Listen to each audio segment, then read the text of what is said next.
My name's Ken Barnett. The title of my book is Skeletons of Weaver's Needle. I'm from Riverside, California.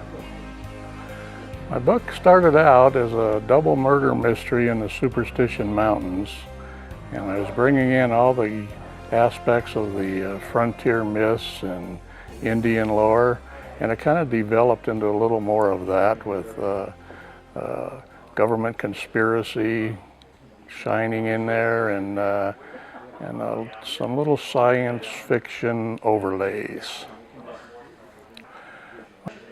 So what about your book did you think maybe was unique that would make it stand out from typical stuff you might read? I think it jumps from one thing to another in kind of a chronological order, and there's so much difference in it that it's not a tunnel vision book. There's probably 4 or 5 subplots that are all intertwined, and I'm hoping it makes a good read. Do you have fun putting people you know into the book? Yes, I do. You're in there, aren't you? Yes, I'm in there. A lot of my high school buddies are in there. I just did it as a treat for them, and I hope they enjoy it. Have you written any other books? Yes, Skeletons of Weaver's Needle is actually my second book. My first book was titled The 11th Message. It's more of a military thriller. My third book is an unpublished genealogical saga, more family related. I did it for my kids. I'm working on a fourth book. Maybe you could call it sci-fi. I call it more realistic space indulgence. It's called the Prosolarum Paradox. What prompted you to enter the contest? Of course, everybody just wants to win, but was there, somebody that came to you, or what made you decide you were going to do it? I looked at a lot of contests that were around, and they're too widespread. In fact, I entered a synopsis contest, and I didn't win, I didn't place, but one of the judges' comments I got back was, "I'm not really interested in this kind of stuff. Why is she a judge if she's not open-minded enough to read a one-page synopsis?" So I wanted to find something more specifically genre-related to adventure and action, and see how my book stacked up against other writers in that genre. Mm-hmm. Any advice for other writers out there? Writing or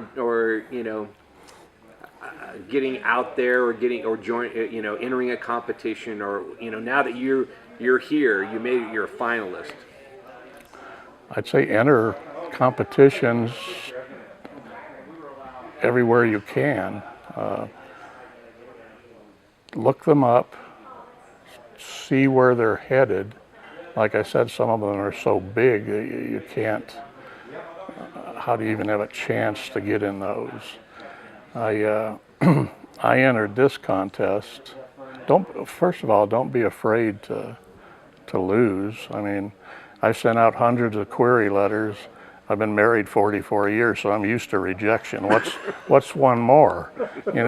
So enter the contest by all means. I'm stunned that I made the top 10 semifinalists, and I'm amazed that I'm in the top 3 finalists. And I've gone through the backgrounds of some of the semifinalists, and my background is nothing like theirs. So no matter what your educational background, whatever, if you write, enter these contests. God, I couldn't have scripted that better than that. And then just the last one is just, so after this, what's the next step for you in your writing career? I'd like to find an agent. If I can't find an agent, I'll keep self-publishing. I have another couple of ideas past this fourth book I'm working on, and I'm just going to keep writing. You know, if I was 30 years old, I'd be writing to make a career of this, but I'm going to be 70 shortly, and now I'm just writing to enjoy the writing and hope that I can write something that makes readers enjoy the book. And that's really all the questions we have. Is there anything else that you wanted to mention? I just want to thank everybody at AWC, Peter and Jeff, and they're doing a fantastic job, and I know how much work it is, and I'm very grateful. Thank you.